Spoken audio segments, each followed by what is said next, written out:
Hey everyone, it's your host Marcus Norman of Gentleman Style Podcast Show. And today we are in for a treat. I have an incredible speaker today on the Gentleman Style Podcast Show. A man that is absolutely changing the game. I've been looking forward to this interview for several weeks now. And this man is a superstar, a rock star, an inspiration, and he is changing the art industry and impacting so many lives across the globe. You won't want to miss 1 second of what this man is about. Stay tuned, stay with us. Here we go.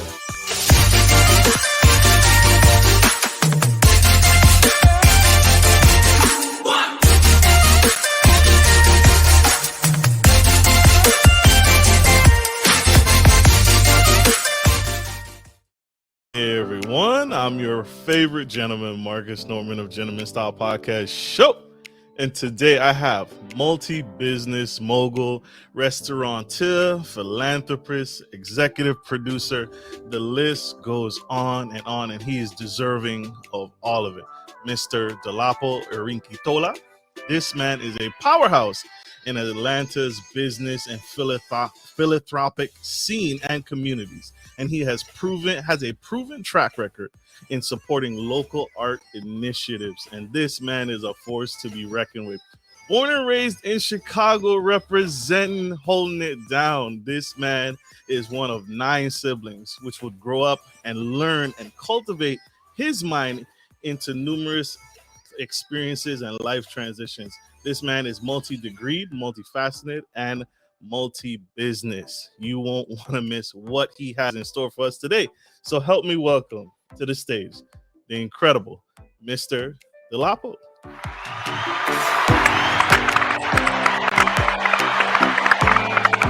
Welcome to the show, my brother. How are you? I'm doing fantastic. How you doing? What's going on? I didn't know who you were introducing. That was just really something. So thank you for that. It makes me feel special. It's you, brother. You did the work. You are doing the work, and you are changing the absolute game. And I'm so happy to have you on the show today. It is an honor, sir. You are making moves. Tell us, when did you get the entrepreneur bug? Because you do multiple things. When did the entrepreneur bug hit you? When did it start? It started for me at an early age. I like you mentioned, I grew up in Chicago. And I have 9 siblings, and I can remember, having a lot of siblings. Our parents would buy us whatever we really wanted, but we would always have to share.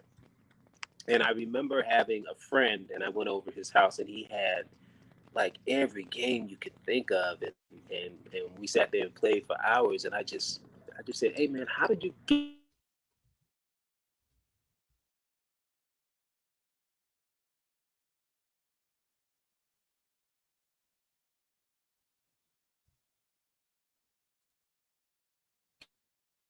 Technical difficulties. It happens from time to time. Mrs. Dolapo, are you still with us?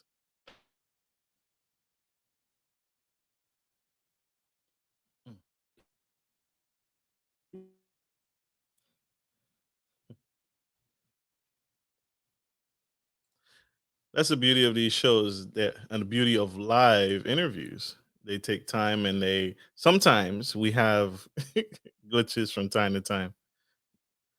But hey, that's show business, right? That's what we do, and that's what we do and make it happen. Sure, he'll be right back. Just having technical difficulties. But thank you all for being here. We are going to go to a quick commercial break. We'll be right back. Good day, podcast listeners. This is your boy, Marcus Norman of Gentleman Style Podcast Show.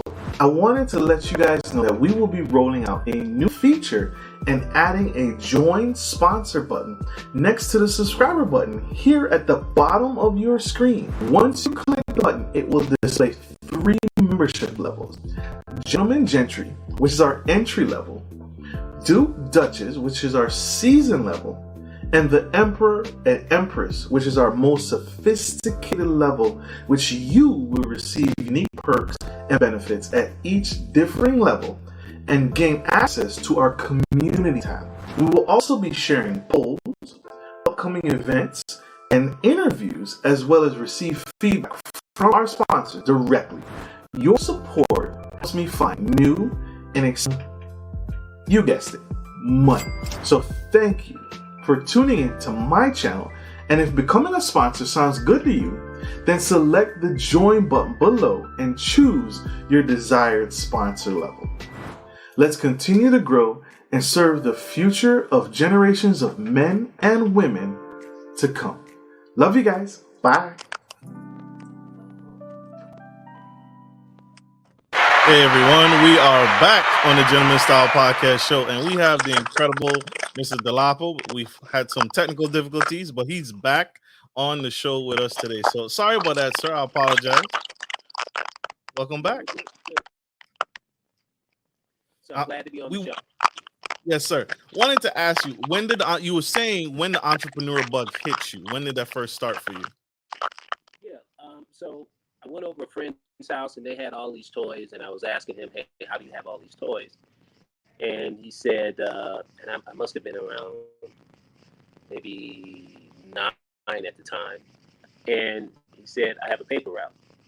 So I hustled. I got my own paper route, and he ended up moving I got my own paper route with a different newspaper.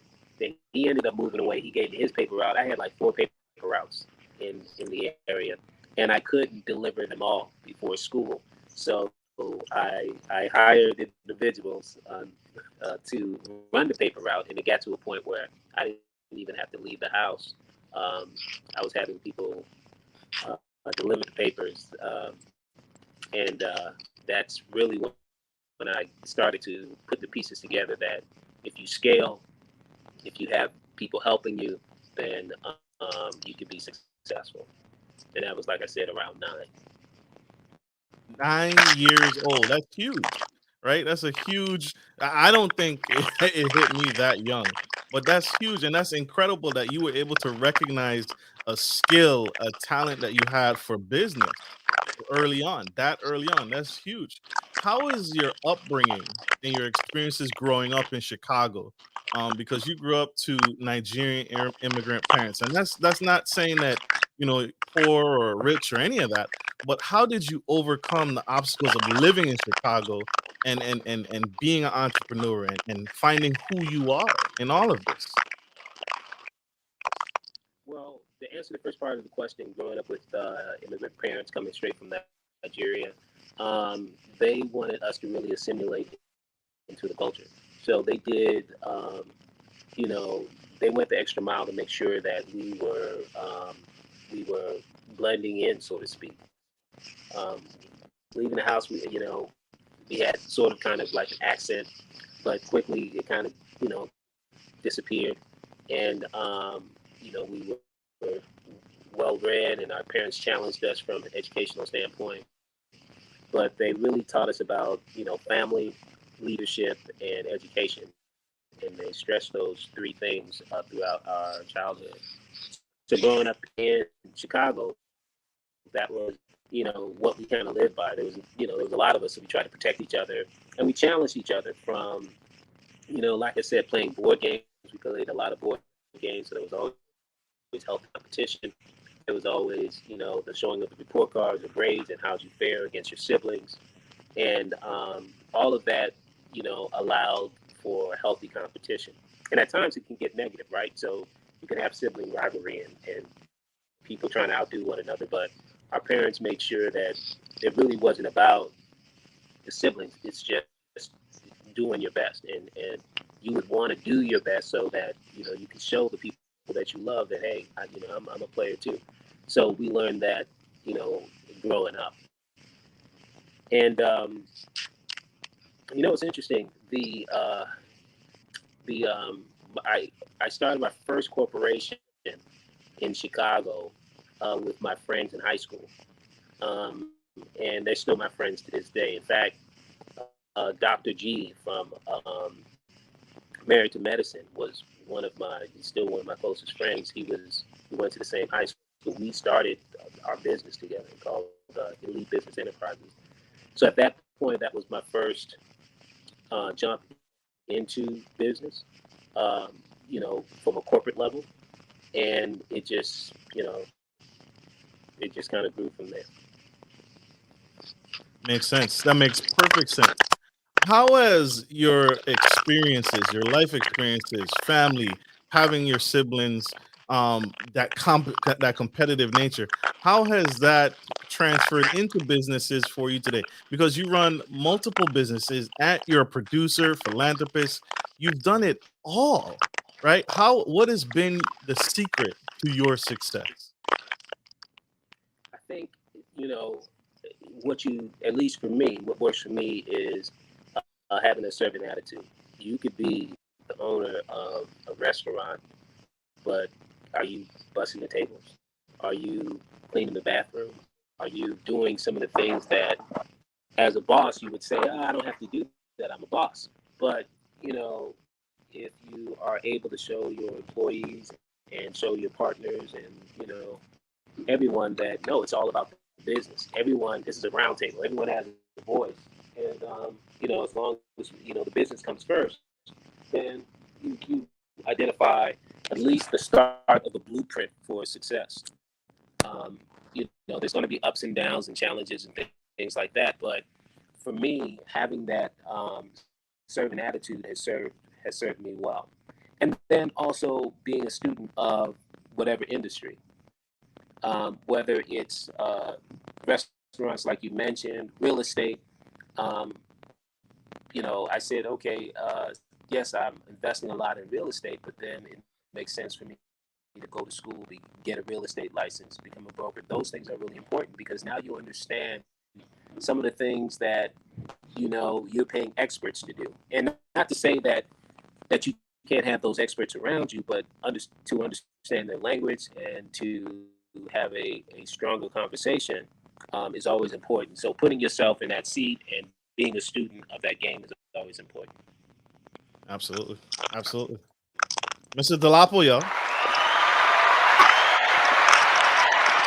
Sir, I wanted to ask because you mentioned it you mentioned school, right? You bring this up, but one of the unique things in your history is you've attended some of the biggest, most prestigious schools there are: Harvard, Harvard, Yale. And why attend so many schools? Your education is vast and deep, but you're an entrepreneur through and through because you started at the age of 9. What was the science or the business strategy behind all the education? Was that something your parents pushed, or was that something that you just was driven to do on your own naturally?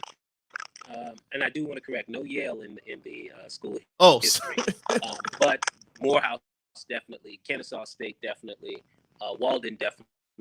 So Harvard definitely. So definitely, to answer your question, I think it's just pushing yourself. So I started off in you know working for corporate America as well, and I was an IT guy. So being an IT guy, I was really happy with that, and I understood the ins and outs of you know the systems. And then I got bored with that. Then I said, let me reinvent myself. So I went to school again, and I said, let me go in this lane. And the lane at that time was healthcare. So I went into healthcare, and I became successful in healthcare. And then I said, okay, let me pivot. Let me challenge myself. Let me do something else. So school is always important, especially if you say you want to do something. There's no better way than to educate yourself about it. I didn't degree from Harvard, but I went to Harvard to take business classes. So I did take some business classes there. And so if you, at the end of the day, challenge yourself and educate yourself, um, it allows you to have the confidence you need and the knowledge you need in order to be successful in whatever vertical you decide to go with. yes, sir. I love that. Why the focus on the art industry? You're a part of several boards and executive boards and leaderships. Why the focus on the art industry? Why? What is it that you're seeing that you focus on this primarily?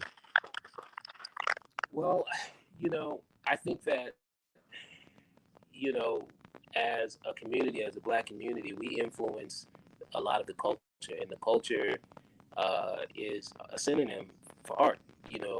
Whether it's how we dress, how we speak, the music we listen to, you know, um, the pictures we paint, the films we develop. We're influencers of the world, and sometimes that message gets lost.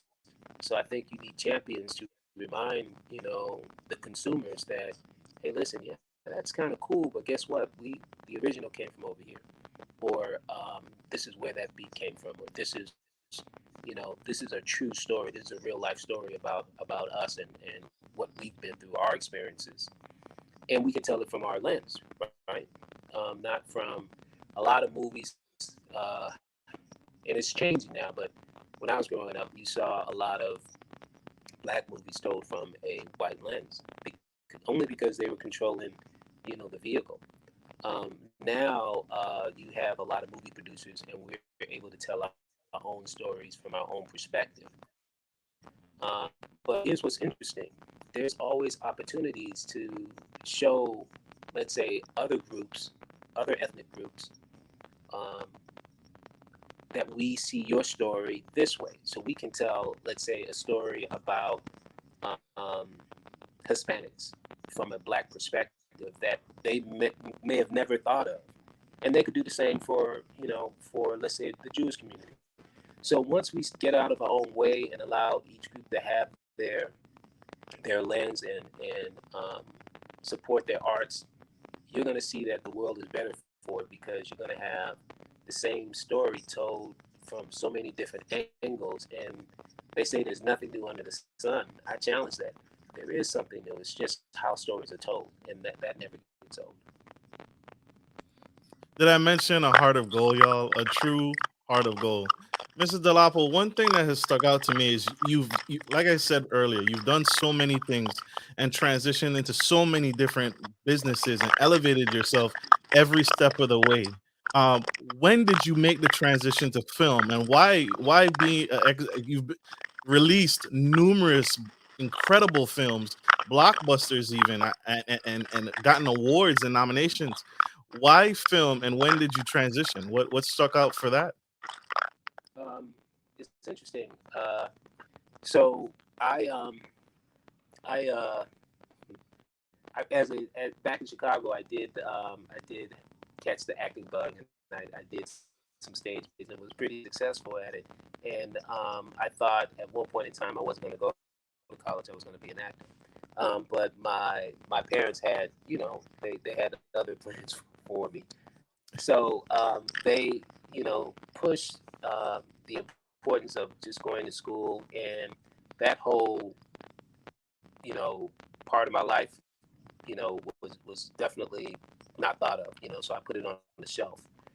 And through my time here in Atlanta, I met some individuals, and they were, or one individual in particular they were in the film space, and wanting to help them, wanting to make sure that they were the best that they could be. That's how I kind of got into the space. My true, I wouldn't call myself a creative. I would say that I'm more so the business person, or the business sense. Um, but understanding business and helping is what I do, and so marrying that with the creative was easy for me. So um, that's kind of a cursory answer on how I got into the business. That's fair enough. Fair enough. I want to talk about two of your films that you've executive produced personally, and they stuck out to me. One was a huge hit called Karen. What inspired the film Karen that you did? That was incredible, and that was a huge film. And like the name says, it's that stereotype that we've all made fun of and jokingly, but you actually made a film out of this. What inspired that? Well, I have to give it up to and Coke Daniels, who wrote and directed the film. You had Tara Manning, Corey, and Jasmine Burke that starred in the film, and they killed the film. And the film is about a Karen, a white lady who feels entitled, and she's living in her neighborhood, and then a black family moves in, or black couple moves in, and it turns out to be the typical Karen, and then drama ensues. So it's really entertaining. In fact, last year we were the number one independent movie on Amazon for about 4 months. And then it was purchased by BET. We were the number one movie for BET last year. So it was really a popular show, popular movie rather, and it it just really told our story when we encounter a Karen, what happens and how it can escalate, and if not caught, controlled early, how all the scenarios that can happen from that. Absolutely. When I say powerful movie, y'all, I really mean it. It was a powerful film, and it stuck out to me because again, we make fun of it, right? You see it in jokes, but it's real. It's a breathing thing. It's a living thing. The other film, I want to show a clip of it, right? There's another film. It's called I Am John Gabbana, and it's a documentary. And let's go to the clip real quick, y'all. We're gonna go to the clip. I used to take beatings, like get punched on. My jaw was broke on both sides. I'm seeing blood like going down. I had a whole 21 years of abuse. Man, I was traumatized as a child. So I'm like, okay, if I could get famous, then I could get rich. I do not have no idea how I made it through a lot of that stuff. I gave the world my all, and I went straight to the bottom. It made me want to give up. It made me not want to live. I was not created to do this. There's something much more in me. The presence of God, just hugged me. Something came over me. And Josh said, it's the Holy Spirit. I stopped chasing the things of the world and started seeking Him. Anyone who comes to Christ is a new creation. The old life is gone, and the new life has begun. I am John Gabbana.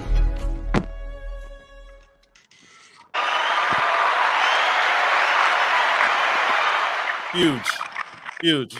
Sir, Mr. Dolapo, so what inspired that documentary? What inspired that film? Huge film. Yeah. Actually, we have our premiere coming out in a couple of weeks in Atlanta on that one. That one is all about John Gabbana and his story.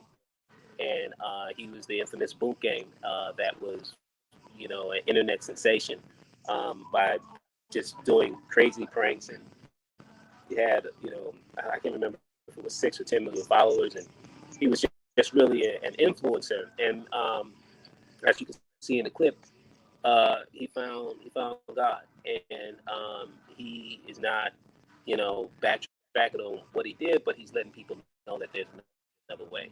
And his story is so compelling. It's told in such a great and artful way.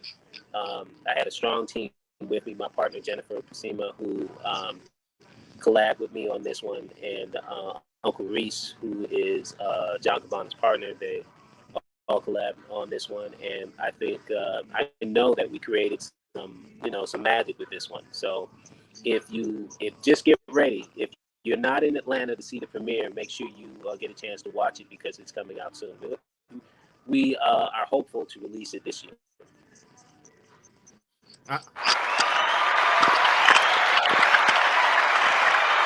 There it is. There you all have it. It's coming out. The goal is this year. We're shooting for this year. You guys got to check this out. Big stuff. We got to support. We got to get behind this. This is a movement. The train has left the station, y'all. Sir, that film, these two films, go ahead. I'm sorry. No, I just said it's moving. That train is moving. Yes. It's moving. The train has left the station. You are on a mission, and I know I touched on this earlier, but you are on a mission to curate safe and inclusive spaces for artists and future entrepreneurs. That gives me the sense that there's a need. There's a problem. And in your philanthropy, in your great works, you seek to help and change a paradigm. What's the need in the art community that you see? What's going on in that space? that society needs to pay attention to? That, that we're okay with just the way we are, the way we tell our stories and how we tell our stories. It's fine. An example of this is Nollywood, right? And initially, when Nollywood came out, people were like, "Oh, people will never, that'll never go anywhere. It's just specific to, let's say, Nigeria, or maybe even Africa if they get lucky," because of how the movies were shot and the type of comedy and the type of storyline. But guess what? It's our way of telling the story. And so now all you see on, let's say, Netflix and some of the other platforms is just, Nollywood movies. And it goes to, how we create our music and how we create our sound and how we, put our fashion together. And you always hear it's never going to work. But guess what? 2 days later, everybody is trying to rock the same thing. But what's happening now, the youth are second guessing whether or not what they're doing is right. And the beautiful thing is there's no wrong. A creative is a creative. So we just have to give them the space. And if one person is moved by what you created, then you've done your job. And it's not about numbers, it's just about being able to create. So myself and some of my partners, we're looking at ensuring that we continue to create a space or allow space for individuals to kind of come up and do what they need to do.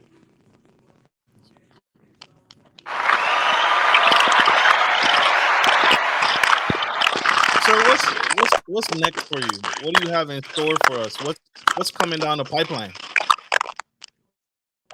Well, we've got, like you mentioned, we've got John Gabbana coming out. We've got a Christmas movie that was purchased by BET. It's called Sounds of Christmas. It's got Neo in there, Drea in there. It's got some really hot talent in that Christmas movie. So it's going to be coming out in November. We've also aired one of our newest movies called Scheme Queens with it's got everyone from B. Simone to Bree to Jackie O to Ernestine. And that one was written and directed by Cass Beatles, who is just phenomenal. You see a lot of her work on Lifetime and BET, and she's done some great work. So it was an honor to work alongside her. So that's coming out this year as well. I've got the author Zane. The author Zane that sold millions and millions of books. She's now in the film space. So I just did a project with her called Killer B&B. It's a horror film. And we just wrapped on that. So we're looking forward to releasing that. Got another project called Water Boys. This one is about, the kids kind of, running up to your cars and, selling you water in the city of Atlanta and how those young kids turn into entrepreneurs and how they, understand the business sense of doing it. And then we also talk in that same, project, how some people are taking advantage to do some things that are just not, it's not becoming of a young man, So we do see the story of good and bad in that project. We've got loud. Well, I can't tell you who's all in it yet, but trust me, we've got some stars in it. It's going to be a really, really good project. Love it. Love it, love it, love it. Mr. Dolapo, you do many different things. You wear many different hats, and you have done several different businesses. One of the things you've done in business that was particular to the pandemic, you continue to pay your staff and pay your team and continue to take care of your community during a recession, during a pandemic, during COVID-19. Any tips, any advice, because many businesses didn't make it, any nuggets that you could share in business that we could all take away from this?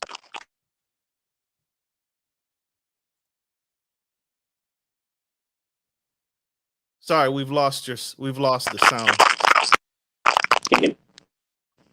I can hear you now. Go ahead. Okay. So the partners, I have really good partners. I have Joe and Tony, who partnered with me at Blue Lagoon, and we collectively made a decision that we would,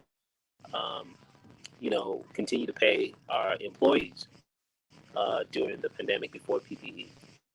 And we paid them a subset of their salary, but we made sure that something was in their pocket because one, we didn't know how long it was going to be. Two, people still had to eat. And three, it was the right thing to do.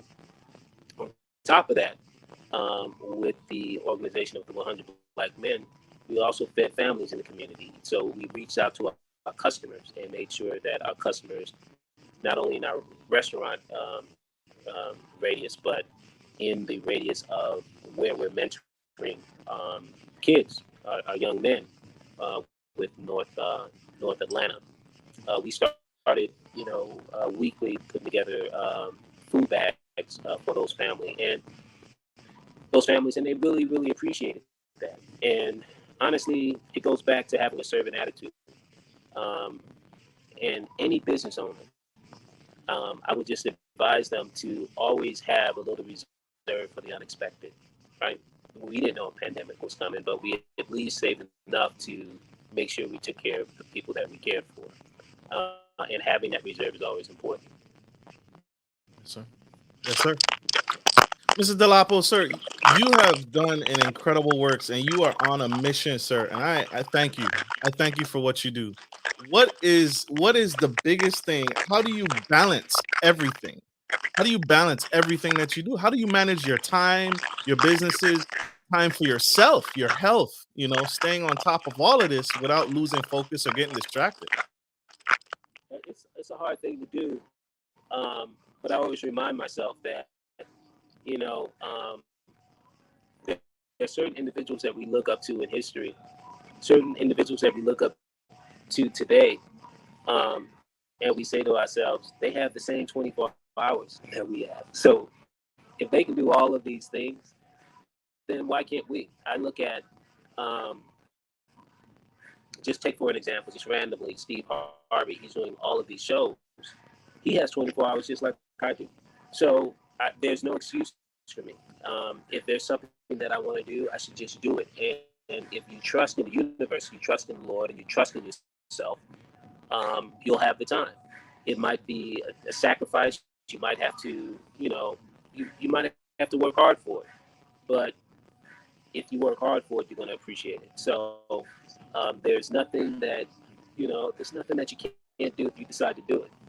So that's my advice to everyone out there, and that's how I kind of keep everything balanced. If you say you're going to do something, do it, and the universe will kind of help you.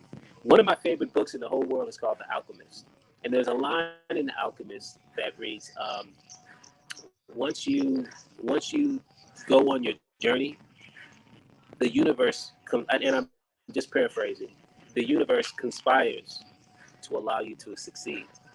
So you don't have to have all the answers if you're taking the first step. Just take the first step, and everything, oddly enough, falls into place. And you'll see that you actually have enough time, and you have the resources, and you can do it. You just got to start.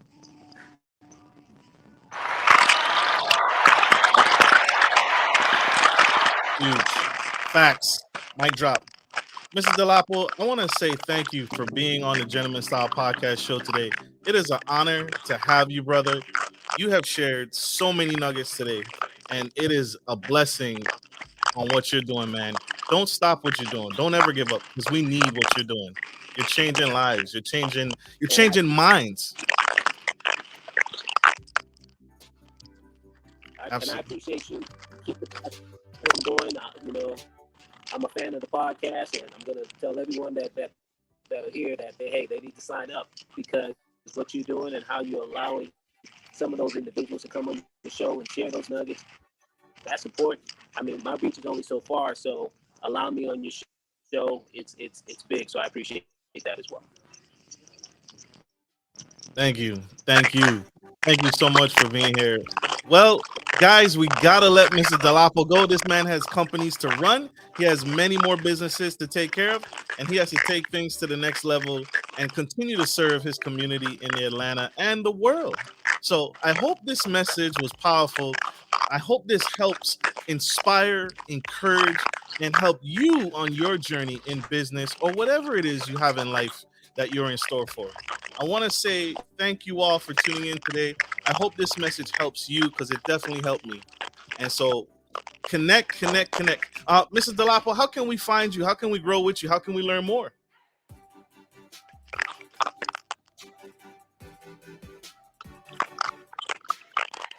Follow me at IG at official Dolapo E.